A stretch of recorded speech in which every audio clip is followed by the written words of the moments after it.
All right, you're watching Universal Groove. We got Sacred Souls in the house. It's been a long journey. I met Sal a while back at the record store, and I got a chance to finally get everybody together here on the channel here. So welcome, guys, to the show. Thanks for having me. So super excited about this group. I heard about you guys early in the year, last year, and it was like fire, like right off the gate. Like everything that was being put out, everybody wanted a piece of it. They wanted the 45. They wanted, the video. They wanted all the music they can get from this group, and they've been delivering on every single song. Like it's crazy. Like every song that's been coming out, every video that's come out has just totally hit on every single level. And everyone that I talk to, they keep coming up in the modern soul scene. Like this is the group that they want to hear more music from. So just had to reach out to them, had to get them on the show. So again, welcome to the show. Josh, where did you grow up? And where were you born? I was born and raised in Sacramento, California. Moved around there. Never hadn't left to live anywhere else until 2017 when I moved to San Diego. And then for Sal, like where did you grow up? I grew up in Imperial Beach, right in between Chula Vista, San Isidro. And then Alex, where did you grow up and where were you born? Born and raised in Chula Vista. Now, Josh, you growing up in Sacramento, what's the atmosphere there? Is it pretty rough, pretty chill? And then what are the differences between Sacramento and, the San Diego area? Just like any city, there's spots that feel more rough and there's spots that feel less rough. There's your normal amount of gentrification. There's your normal amount of like hoods that never really have moved. I grew up in Carmichael mostly, which is maybe somewhere in the middle. It's just average. It's just a little, nothing too crazy. I don't have like a crazy past personally. And then I moved around. Downtown is where I spent most of my time as an adult. I moved down to Midtown Sacramento, which has a cool scene. Like it's cool places to eat and drink and hang out with friends. It's a decent, pretty good music scene and a lot of connectivity with it. People go meet up and drink and talk about their bands and stuff. So how about for you, Sal? Man, it's a beach town, so everything's pretty laid back. Everybody knows everybody. I grew up like right around the corner from my high school. I got 7-Eleven at the end of my street. I got my whole entire like other family in the house right next door. Grew up there my whole life. Got the beach, everybody's always kicking it at the beach. I was always there as a kid. Pretty much it, just always at the beach, always hanging out. And I grew up in the south side of Chula Vista. There's like two sides of Chula Vista. There's the cookie cutter home, suburban East Lake, yeah. And I grew up in the west side, southwest side. So I wouldn't say it's like a rough area, but for people like barely coming, like if they're gonna like go to Chula Vista and they go to my area, they're gonna like see the difference. What were you guys doing like in high school? What's like the story there between all you guys? You guys nerds? You guys freaking cool guys?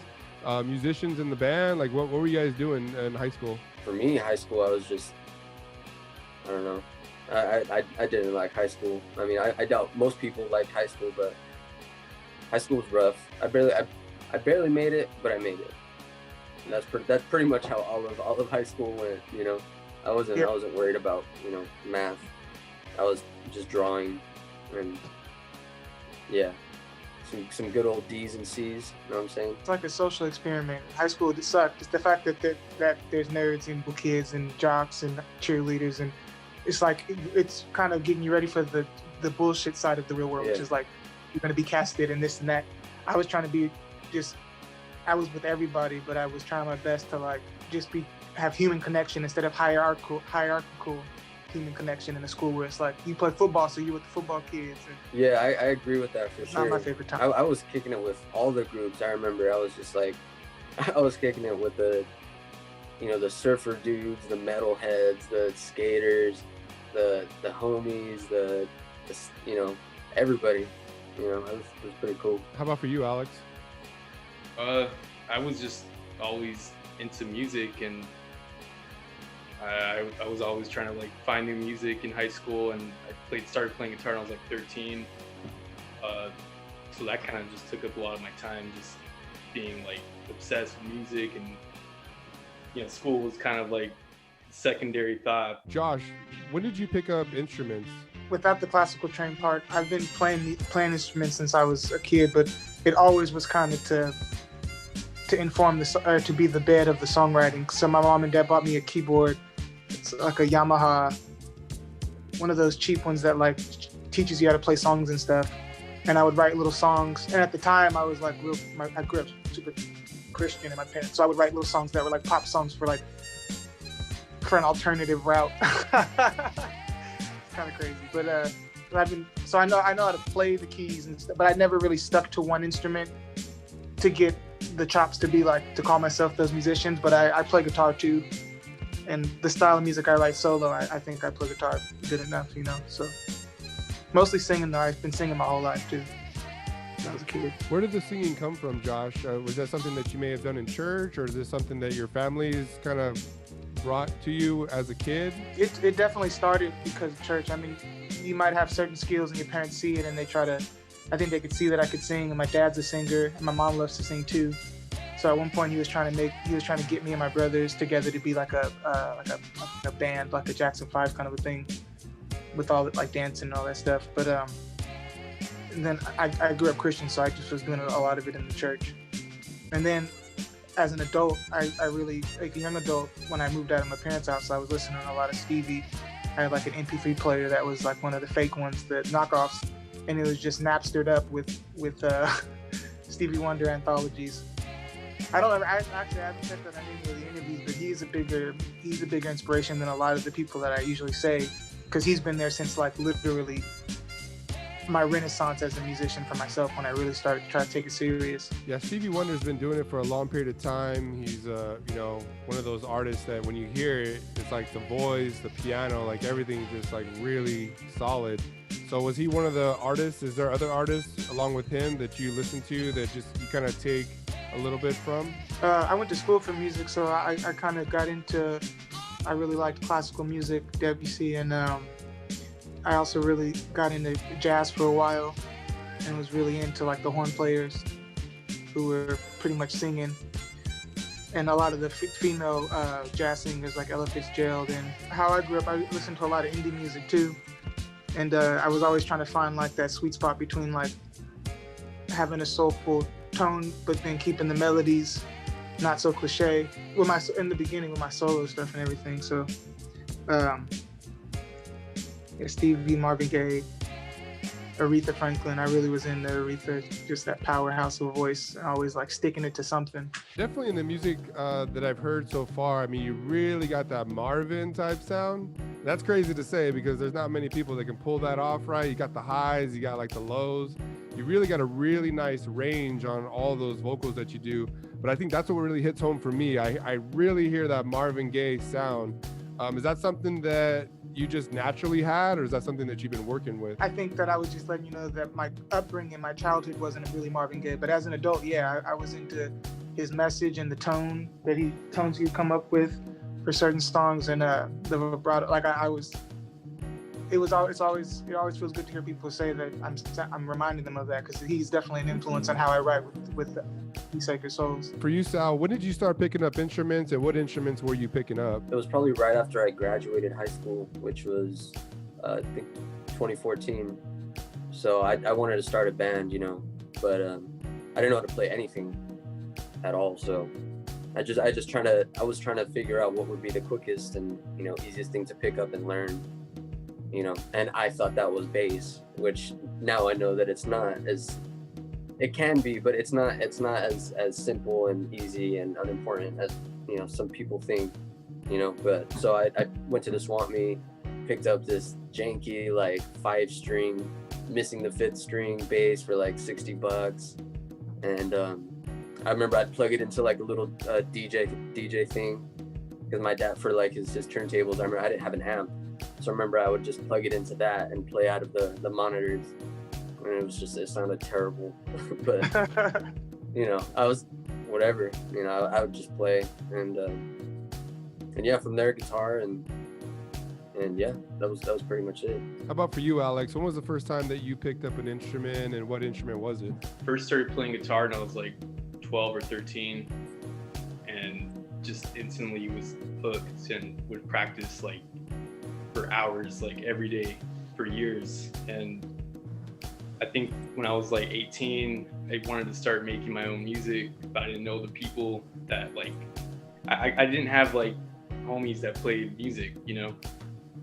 So I just picked up the drums, you know, got a drum set off Craigslist and used that drum set, some cheap old drum set. Got a bass. Actually, my uncle was very helpful and he let me have a bass. Great uncle, right?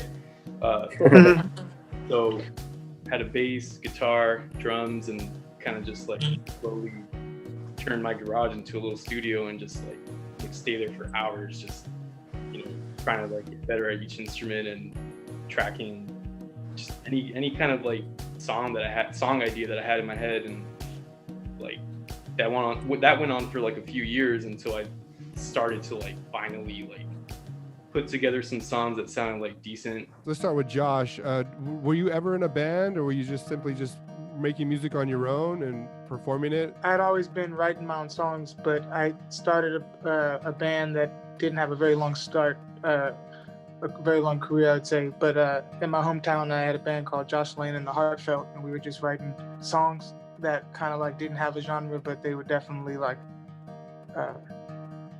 a little bit of soul, a little bit of like a melting pot of all the things I was into. But I was doing a lot of just writing when I moved to San Diego, like pop stuff on my Logic, which is the microphone I had, and my guitar, my electric guitar, and then my MIDI controller.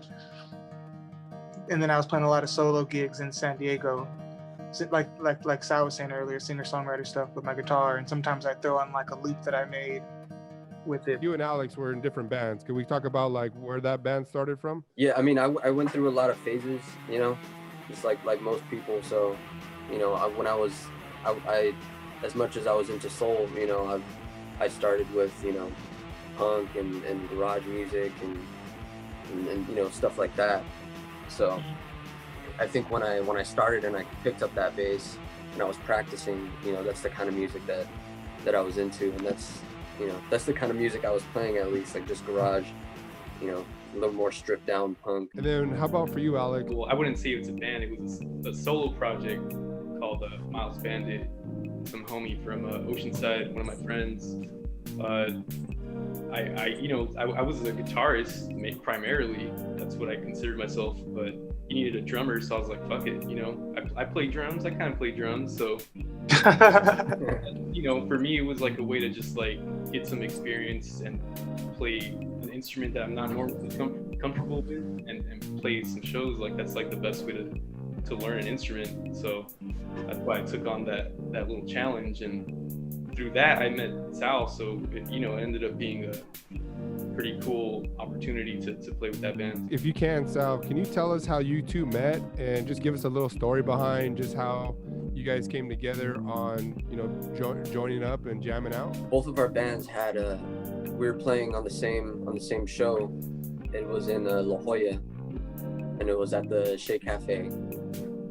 And yeah, we were both waiting to play. You know, it was kind of a bigger show, a lot of different bands, but we were just trying to kill time, you know. And we had mutual friends already, so I was in the back, kind of just drinking some whiskey before, you know, while I could. And yeah, Alex was back there too, drinking too, you know. Next thing you know, we're both drinking. Next thing you know, we probably had a little too much, you know, considering that we still needed to play. But yeah, we just started talking, man. We just started talking, and Oldies came up. I don't even know how or why, because neither of us were really like there to play Oldies or anything. But you know, it came up, and you know, I told him that I grew up on Oldies, and he was like, "Oh, I dig the same thing." We started showing each other songs, and yeah, we were like, "Well, let's do something." You know, I was like, I don't know anybody else who's into Oldies that's my age. You know, I mean, I grew up on them, but I didn't know nobody my age that was like trying to make that or listening to it. You know, but Alex was. It's the universe, man. Yeah. Yeah. The first video, Can I Call You Rose, you know, Who came up with that concept there? It looked like a really cool concept. You guys like in the backyard barbecuing. Seemed like a really good time. Who would put that video ideas together on Can I Call You Rose?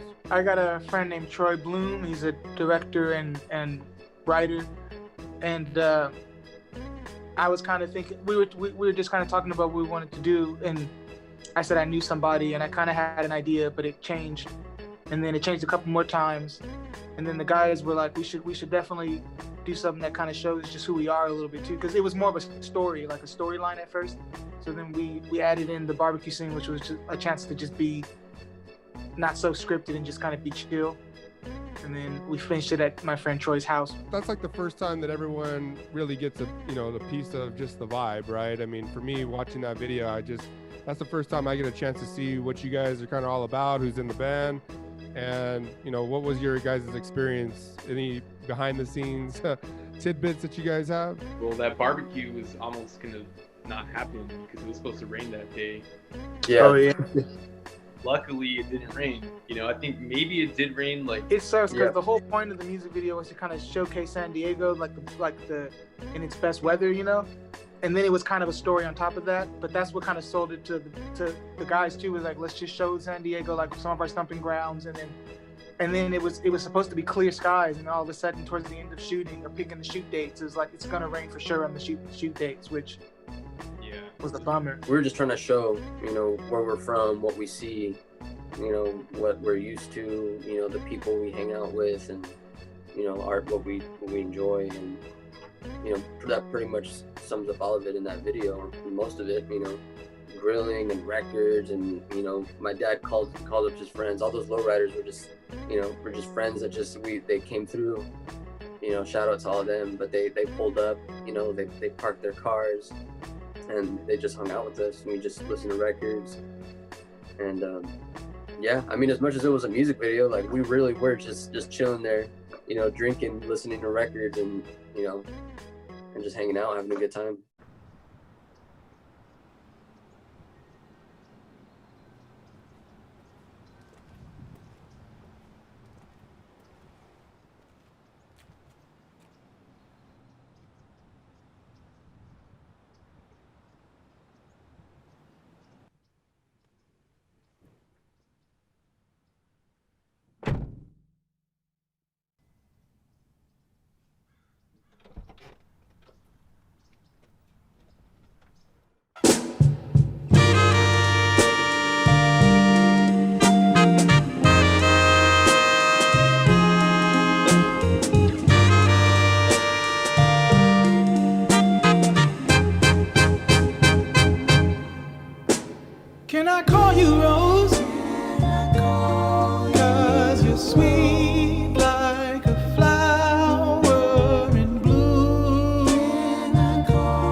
I was meditating on love and you and roses, and the universe told me put it in a love song.